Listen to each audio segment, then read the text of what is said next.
सुप्रभात बच्चों, कैसे हैं आप सब। आशा करती हूँ आप सब बहुत अच्छे होंगे और अभ्यास भी कर रहे होंगे। बच्चों, मेरा नाम पायल अग्रवाल है। मैं हूँ आपकी हिंदी की अध्यापिका। आज हम पढ़ेंगे पाठ 5, स्कूल मुझे अच्छा लगा। बच्चों, इस पाठ में लेखिका ने बताया है कि स्कूल कैसा होना चाहिए, जहाँ पे बच्चों का मन लगे, जहाँ पे पढ़ाई करने का मन करे, जाने का मन करे, स्कूल ऐसा होना चाहिए। चलिए आइए पढ़ते हैं इस पाठ को। पाठ 5, स्कूल मुझे अच्छा लगा। प्रस्तुत पाठ की लेखिका तत्सुको कुरोयानागी जापानी है। लेखिका की पुस्तक तत्वचान विश्व प्रसिद्ध है। कौन सी? तत्वचान। इस पुस्तक का विश्व की अनेक भाषाओं में अनुवाद हुआ है। जो पुस्तक, इसमें अनेक भाषाओं का अनुवाद हुआ है। प्रस्तुत अध्याय इसी पुस्तक का अंश है।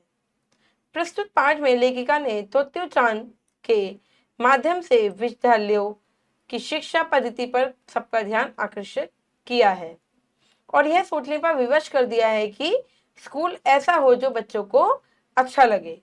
आइए पढ़ते हैं। जब तोत्यो-चान ने नए स्कूल का गेट देखा तो वह ठिठक गई। अब तक जिस स्कूल में वह जाती थी उसका गेट सीमेंट की दो बड़े खंभों का बना हुआ था। जहाँ पे स्कूल में जाती थी 2 खंभों का बना हुआ था और गेट पर बड़े बड़े अक्षरों से स्कूल का नाम लिखा था। लेकिन इस स्कूल का गेट तो पेड़ के 2 तनों का था। उन पर टहनियां और पत्ते भी थे। किसका था? 2 पेड़ के तनों का था और उसमें पत्ते भी थे। अरे, यह गेट तो भर रहा है, तोत्यो-चान ने कहा। यह बढ़ता जाएगा और एक दिन शायद टेलीफोन के खंभे से भी ऊंचा हो जाएगा। अब गेट देख के वो इतनी खुश हो गई। भाई, पहले तो खंभों का गेट था उसका और अब पेड़ के तने का था। गेट के ये 2 खंभे असल में पेड़ ही थे, जिनकी जड़ें मजबूत थी। पेड़ की जड़ें कैसी होती है? मजबूत होती हैं। कुछ और पास पहुंचने पर तोत्यो-चान ने अपनी गर्दन टेढ़ी करके स्कूल का नाम पढ़ना चाहा। ऐसे स्कूल का नाम लिखा था, उसने पढ़ना चाहा कि स्कूल का नाम क्या लिखा है। टहनी पर टंगी नाम की तख्ती भी वहां से टेढ़ी हो गई थी। तोमोएगाकुएन। तोत्यो-चान माँ से पूछना चाहती थी कि तोमोए का मतलब क्या होता है। वो पूछना चाहती थी अपनी माँ से। इसमें तोमोए लिखा है, तोमोए का मतलब यानी कि अर्थ क्या होता है। तभी अचानक उसे एक चीज दिखी और उसे लगा जैसे वह सपना देख रही हो। वह बैठ गई ताकि झाड़ियों के बीच से अच्छी तरह देख पाए कि है क्या। उसे अपनी आंखों पर विश्वास नहीं हो रहा था। उसे अपनी आंखों पर विश्वास नहीं हो रहा था कि वो क्या चीज है, कि वो सच है। क्या वह सचमुच की रेलगाड़ी है? मतलब कि सचमुच की ट्रेन है। देखो, वहां स्कूल के मैदान में क्या थी? एक रेलगाड़ी। कमरों की जगह रेलगाड़ी के 6 बेकार डिब्बे काम में लाए जाते थे। तोत्यो-चान को लगा ऐसा तो सपनों में होगा। रेलगाड़ी में स्कूल? भाई, रेलगाड़ी बाहर चलती है पटरी पर, तो सपनों में ही हो सकता है कि रेलगाड़ी स्कूल में। डिब्बों की खिड़कियां सूरज की प्रातःकालीन धूप में चमक रही थी, लेकिन झाड़ियों के बीच में झांकती गुलाबी गालों वाली एक नन्ही लड़की की आंखें और भी अधिक चमक रही थी। क्षण भर बाद ही तोत्यो-चान खुशी से चिल्लाई और गाड़ी के डिब्बे की ओर भागी। उसे खुशी हुई और वो डिब्बे की ओर दौड़ी, मतलब कि भाग गई। भागते भागते ही मुड़कर उसने अपनी माँ से कहा, आओ जल्दी करो, यहाँ खड़ी इस गाड़ी में झट से चढ़ जाते हैं। उसने जल्दी से भागी और मुड़कर कहा कि चलो चलो जल्दी चलो, यहाँ पे जल्दी से हम चढ़ जाते हैं इस पर। अभी अंदर नहीं जा सकती हो। माँ ने उसे रोकते हुए कहा कि तुम रुक जाओ, अभी तुम अंदर नहीं जा सकती हो। ये कक्षाएं हैं और तुम तो अभी स्कूल में दाखिल तक नहीं हुई हो। उसकी माँ ने कहा ये तो कक्षाएं हैं, मतलब कि ये क्लासेस हैं, यहाँ पे तुम अभी नहीं जा सकती हो क्योंकि अभी तुम स्कूल में तुम्हारा एडमिशन नहीं हुआ है, ठीक है, दाखिल नहीं हुई हो। अगर सचमुच इस ट्रेन में चढ़ना चाहती हो तो तुम्हें प्रधानाध्यापक जी के सामने कायदे से पेश आना होगा। जैसे बेटा इंटरव्यू होता है ना, ऐसे। तो उन्होंने कहा कि अगर तुम्हें इस स्कूल में एडमिशन लेना है तो तुम्हें प्रधानाध्यापक के पास जाके अच्छे से पेश आना होगा। हम उनसे मिलने जाएंगे। अगर सब कुछ ठीक रहा तो तुम इस स्कूल में आ सकोगी, समझी? अब उसे समझा दिया कि तुम्हें अच्छे से पेश आना है उनके सामने, जो वो पूछे उस बात का जवाब देना है। तोत्यो चांद को तुरंत ट्रेन में न चढ़ पाने का दुख तो हुआ, पर उसे लगा कि जैसे माँ कहती है वैसे ही करना शायद अच्छा हो। भाई बड़े जो माँ होती है वो तो अच्छे के लिए कहती है। ठीक है, उसने कहा ठीक है, साथ ही जोड़ा, यह स्कूल मुझे बहुत अच्छा लगता है। माँ ने उसका हाथ थाम लिया और वे प्रधानाध्यापक जी के दफ्तर की ओर बढ़ने लगी। प्रधानाध्यापक जी का दफ्तर रेलगाड़ी के डिब्बे में नहीं था, वहां पे सिर्फ कक्षाएं थी, उनका जो ऑफिस था वो अलग था। वह दाहिने हाथ की ओर एक मंजिले भवन में था। वहां के लिए पत्थर की सीढ़ियां चढ़नी होती थी। किसकी? पत्थर की सीढ़ियां चढ़नी होती थी। तोत्यो चांद माँ से अपना हाथ छुड़ाकर सीढ़ियां चढ़ने लगी। अचानक वह रुकी और मुड़ी। भाई उसे अच्छा लग रहा था, उसने अपनी माँ का हाथ छोड़ा और वो सीढ़ियों पे चढ़ने लगी, पर वो अचानक से मुड़ी। तो क्या हुआ? माँ ने पूछा कि भाई अचानक क्यों मुड़ी, क्या हुआ? तो सबसे ऊपरी सीढ़ी पर खड़ी तोत्यो चांद गंभीरता से फुसफुसाई, जिनमें हम मिलने जा रहे हैं जिनसे हम मिलने जा रहे हैं वे जरूर स्टेशन मास्टर होंगे। माँ धीरज वाली थी, सहनशीलता थी उसमें, साथ ही मजाक करना भी आता था। वह झुकी अपना चेहरा तोत्यो चांद के चेहरे के पास ले गई और फुसफुसाई, क्यों? उसने कहा ऐसे क्यों? तो तोत्यो चांद ने धीरे से कहा, तुमने कहा था ना कि वे प्रधानाध्यापक हैं, पर अगर वे इन रेलगाड़ी के डिब्बे के मालिक हैं तो वे स्टेशन मास्टर हुए ना। मतलब उसको लग रहा था कि भाई तुमने कहा था कि रेलगाड़ी उन्हीं की है, तो रेलगाड़ी उन्हीं की है और हम उनसे मिलने जाने तो स्टेशन मास्टर हुए। माँ ने सिर्फ इतना ही कहा, तुम उनसे ही क्यों नहीं पूछ लेती? पर तुम अपने डैडी के बारे में क्या सोचती हो? वे वायलिन बजाते हैं। क्या? वायलिन बजाते हैं, और उनके पास ढेरों वायलिन है, पर इससे अपना घर वायलिन की दुकान तो नहीं बन जाता है। नहीं, अब उसकी मम्मी से समझा रही है कि भाई ऐसे तो तुम्हारे पापा वायलिन बजाते हैं, बहुत सारे वायलिन हमारे पास, पर तो घर जो है हमारा वो वायलिन की दुकान तो नहीं है। हाँ, दुकान तो नहीं बन जाता अपना घर। तोत्यो चांद ने माँ का हाथ थामते हुए सहमति जताई, हाँ बात तो सही है। अब प्रधानाध्यापक जी अब जाते हैं, आप देख रहे हो प्रधानाध्यापक जी हैं, तोत्यो चांद और उसकी माँ आई हैं। जब माँ को तोत्यो चांद दफ्तर में घुसे तो कुर्सी पर बैठे सज्जन उठ खड़े हुए।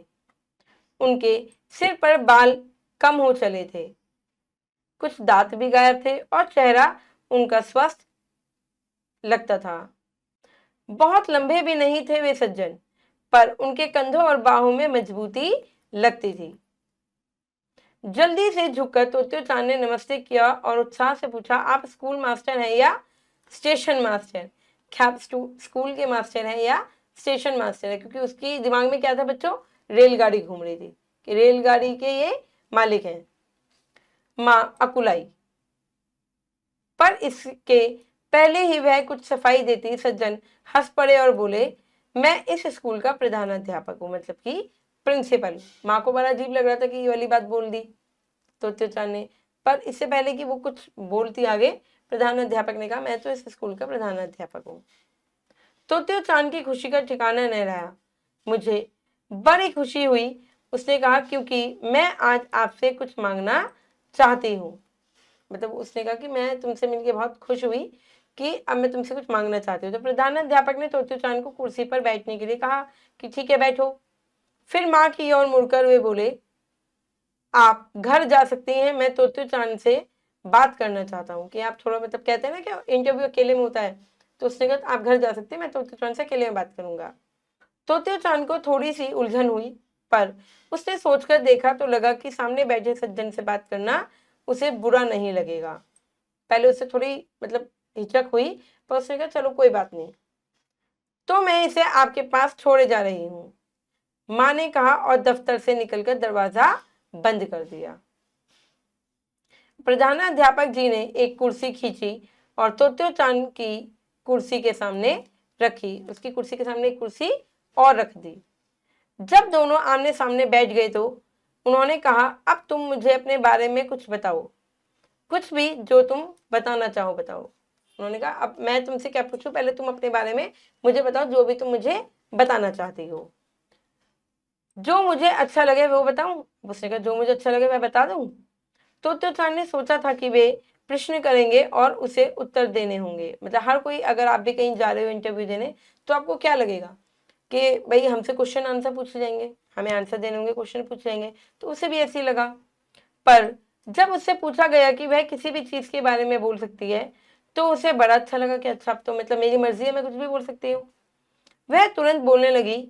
उसने जो भी कहा वह था तो काफी गजमगद, पर वह अपनी पूरी ताकत से बोलती गई। उसने प्रधानाध्यापक जी को बताया कि जिस ट्रेन पर चढ़कर वे आए हैं वह कितनी तेजी से चली थी। उसने बताया कि उसने टिकट बाबू से कहा था कि टिकट न लें। उन्होंने उसकी बात नहीं मानी। उसने बताया कि उसके दूसरे स्कूल की शिक्षिका कितनी सुंदर है। जो टीचर्स थी उनकी, दूसरे स्कूल की जहाँ पे वो पढ़ती थी, वो बहुत सुंदर थी। अबाबिल का घोंसला कैसा है, उसका भूरा कुत्ता रॉकी कैसे कैसे करिश्मे दिखा सकता है। तो वो अपने बारे में बता रही थी कि हम कैसे आए, किस ट्रेन से आए, उसका जो कुत्ता है वो करिश्मे दिखाता है। उसने बताया कि वह कैंची मुंह में डालकर चलाया करती थी, पर उसकी शिक्षिका ने उसे ऐसा करने से मना किया था कि ऐसा नहीं करना चाहिए, क्योंकि उन्हें डर था कि तोत्यो चांद की जीभ न कट जाए। बच्चों, कई बार आपने देखा होगा कि बच्चे क्या करते हैं, कैंची चलाते हैं, है ना, पेपर कट करने में, कैसे भी। तो बड़ों को डर लगता है, टीचर को डर लगता है कि अपना हाथ ना काट ले, पर वह फिर भी वैसा करती रही। उसने बताया कि वह नाक कैसे सिनक लेती है, क्योंकि उसकी बहती नाक अगर माँ देख लेती है तो उसे डांट पड़ती है। क्योंकि कहते हैं ना कि अगर आपकी नाक बह रही है तो आप हैंकी रखो अपने पास, है ना, रुमाल रखो। उसने बताया कि पापा कितने अच्छे हैं, और तो और वे गोता भी लगा सकते हैं, पानी में गोता लगा सकते हैं। वह लगातार बोलती गई। प्रधानाध्यापक जी कभी हंसते, कभी सिर हिलाते और कहते, अच्छा फिर। तोत्यो चांद इतनी खुश थी कि वह आगे बोलती जाती, क्योंकि उससे कोई सवाल जवाब नहीं हो रहे थे, वो अपने बारे में बता रही थी, खुश थी। बोलते बोलते आखिर उसके पास बोलने को कुछ भी नहीं बचा, उसने सब कुछ अपने बारे में बता दिया। अब उसका मुंह बंद था, वह अपने दिमाग पर जोर डाल रही थी कि अब क्या बताऊं, सोच रही थी कि अब क्या कहें। मुझे और कुछ बताने को तुम्हारे पास कुछ भी नहीं है, प्रधानाध्यापक जी ने पूछा। मुझे और कुछ बताने के लिए तुम्हारे पास मतलब कुछ और है? ऐसे में चुप रहना कितने शर्म की बात है, तो चांद ने सोचा। कितना अच्छा मौका है, क्या वह किसी भी चीज के बारे में और कुछ भी नहीं बता सकती? मतलब वो सोच रही थी कि अब मैं चुप हूं, कितनी शर्म की बात है, अब मैं कुछ और बता सकती हूँ क्या, सब कुछ तो बता दिया। उसने मन ही मन सोचा। अचानक उसे कुछ सूझा। अचानक तोते चांद को कुछ सूझा, कुछ उपाय, कुछ उसका नया आइडिया सोचा। वह अपनी फ्रॉक के बारे में बताएगी जो उसने पहन रखी थी। अब उसने सोचा अब क्या बताऊं, सब कुछ तो बता दिया, पर उसके दिमाग में आया कि मैं शायद अपने फ्रॉक के बारे में बताऊं, मैंने ये पहन रखी है, ड्रेस के बारे में। वैसे उसके ज्यादातर कपड़े माँ खुद सीती थी, पर यह दुकान से खरीदी हुई थी। उसने कहा, मेरे तो सारे कपड़े मेरी माँ ही सिलती है, पर ये वाली जो फ्रॉक मैंने पहन रखी है ये बाजार से ली है। जब भी वह दोपहर के बाद स्कूल से घर लौटती थी तो अक्सर उसके कपड़े फटे होते थे। माँ को समझ नहीं आता था कि वे ऐसे कैसे फटे होंगे। माँ को समझ में नहीं आता था कि कैसे कैसे शैतानी करती है ये, किसके कपड़े फटे जाते हैं। उसने प्रधानाध्यापक जी को बताया कि ऐसा कैसे हो जाता था। असल में उसके कपड़े इसलिए फटते थे क्योंकि वह दूसरों के बगीचों में झाड़ियों के बीच में से घुसती थी। दूसरों का जो बगीचा होता था उसके बीच में से, झाड़ियों के बीच में से घुसती थी, जिसकी वजह से उसके कपड़े फट जाते थे। साथ ही जमीन के चारों ओर लगे कटीले तारों के नीचे से भी घुसती थी। जो तार लगे होते थे ना, उसके नीचे से घुस जाती थी। इसलिए आज सुबह जब तैयार होने की बारी आई तो माँ की सिली हुई सारी फ्रॉकें फटी निकली और उसे यह खरीदी फ्रॉक पहननी पड़ी। फ्रॉक पर लाल और सलेटी रंग के चेक बने थे, कपड़ा जर्सी का था, जर्सी का है कपड़ा जो है। फ्रॉक इतनी बुरी भी नहीं थी, पर माँ को लगता है कि कॉलर पर कड़े लाल फूल फुअर हैं, मतलब जो कॉलर पर लाल फूल लगे हुए हैं वो बेकार हैं, फुअर हैं, अच्छे नहीं लगते। माँ को कॉलर पसंद नहीं है।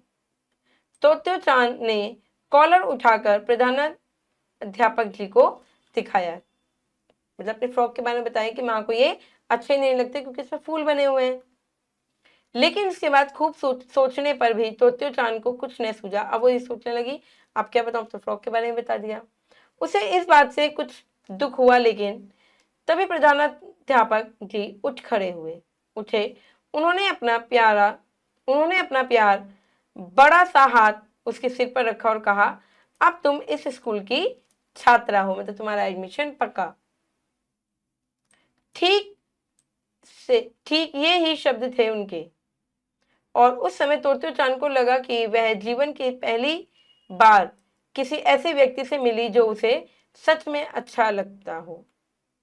मतलब उसको ऐसा लगा कि भाई जहाँ पे भी हम जाते हैं इंटरव्यू या कैसे भी देने, वो हमसे क्वेश्चन पूछते हैं, उन्होंने कुछ पूछा ही नहीं, तो उसे वो सबसे अच्छे लग रहे थे।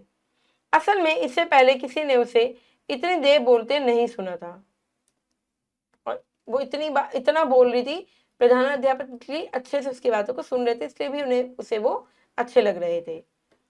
और तो और उसे सुनते समय प्रधानाध्यापक जी ने एक बार भी जम्बाई नहीं ली थी, कि जैसे बोर होते हैं ना, ऐसे नहीं लग रहा था।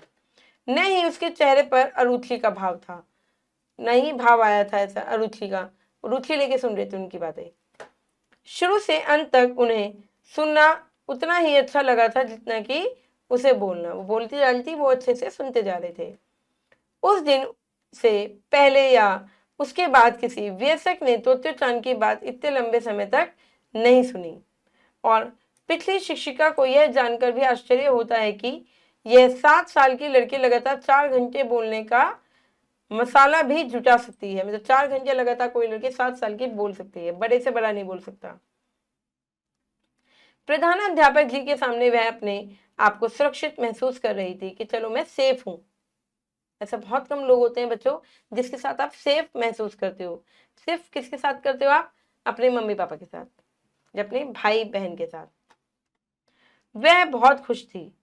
वह हमेशा हमेशा के लिए उनके साथ ही रहना चाहती थी, कि उन्हें बड़ा अच्छा लग रहा था उनके साथ बात करना, अपनी बात को कहना, सुनना, उन्हें अच्छा लग रहा था उसे।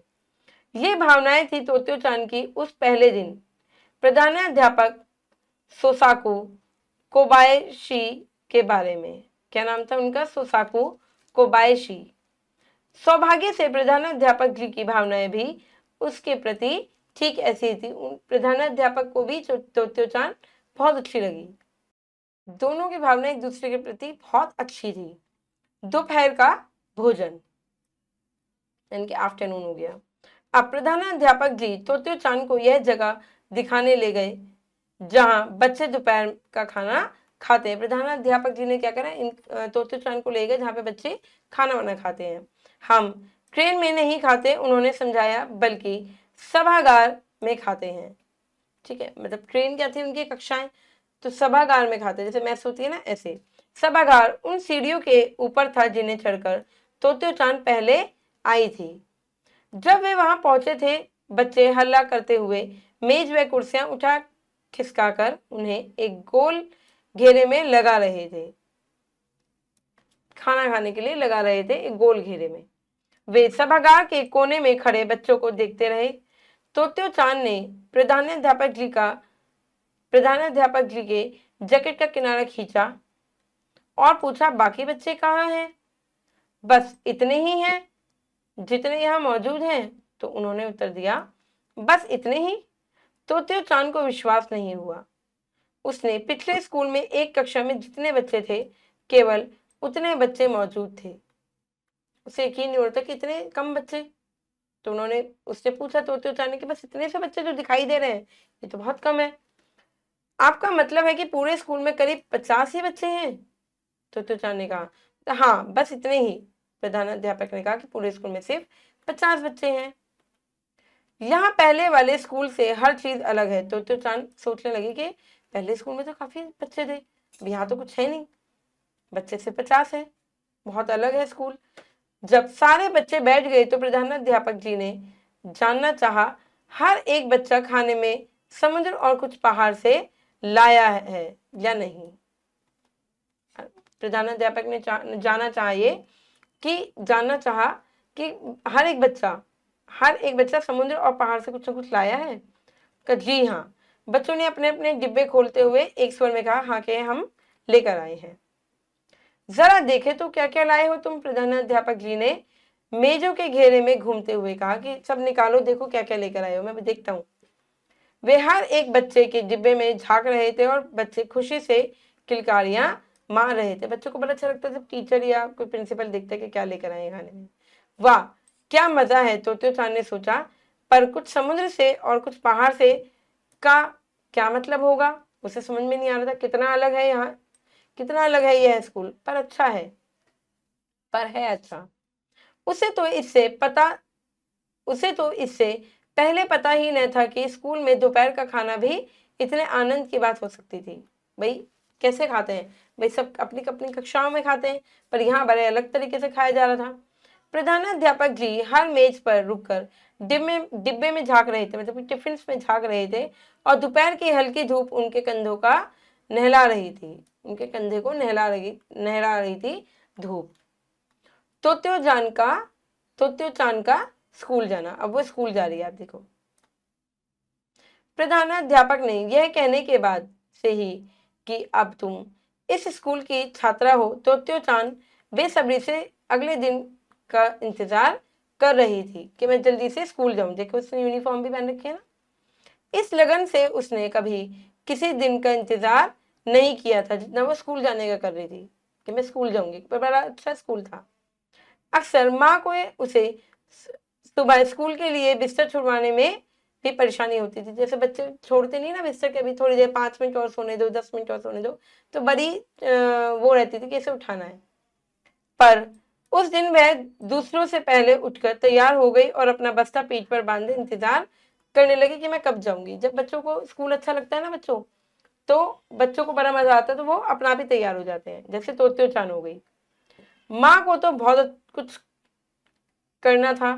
तोत्यो चान को नाश्ता देकर वह उनका लंच बॉक्स बनाने में जुट गई कि बेटे तुम इतने नाश्ता करो, मैं इतने लंच बॉक्स तैयार करती हूँ, जैसे बच्चों आपकी मम्मी करती हैं।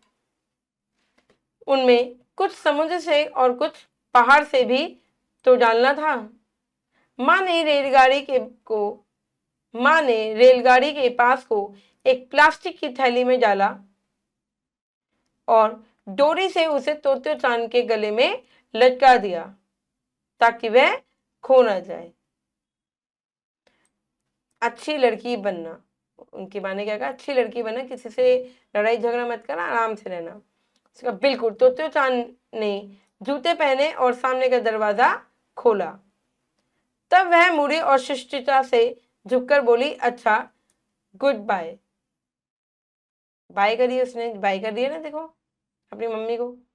तोत्यो चान को यह तो निकलते देख माँ की आंखें बरबस भर आई कि मेरी बेटी आज स्कूल जा रही है दूसरे, और बड़े अच्छे से तैयार होगा अपने आप को भी। कितना कठिन था यह मानना कि उसकी चुलबुली बिटिया जो इतनी खुशी से स्कूल जा रही है, हाल ही में एक स्कूल से निकाली जा चुकी थी। उसके दिल से प्रार्थना की इस बार सब शुभ हो। दूसरे स्कूल वालों ने उसे निकाल दिया था, तो उसकी मम्मी ने आंखें भर आई उसकी देख के कि बच्ची निकाली गई थी, आज कितनी चुलबुली सी लड़की है ये, और स्कूल जाने के लिए कितनी खुश हो रही है। चलिए बच्चों करते हैं अभ्यास, सही उत्तर पर टिक करेंगे। तोत्यो चान के स्कूल में कुल कितने बच्चे थे? 50 के करीब। तोत्यो स्कूल का गेट किससे बना था? स्कूल का गेट 2 बड़े खंभों से बना था। गेट पर क्या लिखा था? स्कूल का नाम। स्कूल में कमरों की जगह किसके बेकार डिब्बों काम में लाए जाते थे? रेलगाड़ी के। बच्चे खुशी से क्या मार रहे थे? किलकारियां। चलिए बच्चों आगे बढ़ते हैं। अब हम करेंगे रिक्त स्थान। रिक्त स्थानों की पूर्ति कीजिए। माँ ने दफ्तर से निकलकर दरवाजा बंद कर दिया। दरवाजा। गेट के ये दो खंबे क्या थे? पेड़ ही थे।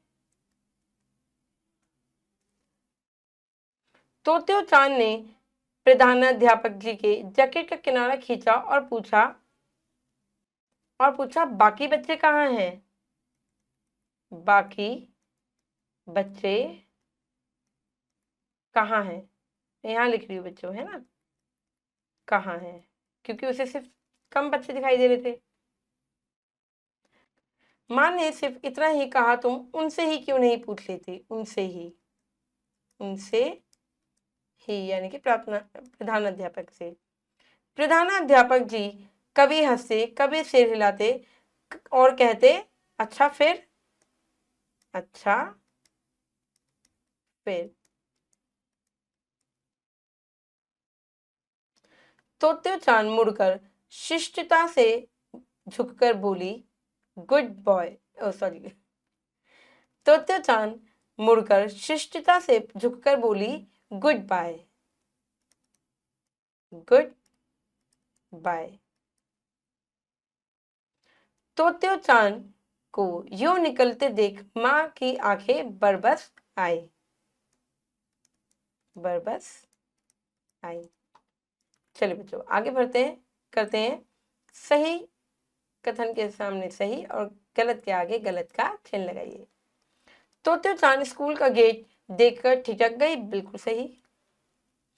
गेट सीमेंट के 4 खंभों पर बना था? नहीं। गेट पर छोटे छोटे अक्षरों से स्कूल का नाम लिखा था? नहीं, बड़े बड़े अक्षरों से लिखा था। स्कूल के कमरों की जगह रेलगाड़ी के 6 बेकार डिब्बे काम में लाए जाते थे? बिल्कुल सही। तोत्यो चांद को लगा कि ऐसा तो हकीकत में होता है, यानी नहीं, सपने में होता है। तोत्यो चांद को स्कूल अच्छा लगा? बिल्कुल सही। प्रधानाध्यापक का दफ्तर 1 मंजिले भवन में था? बिल्कुल सही।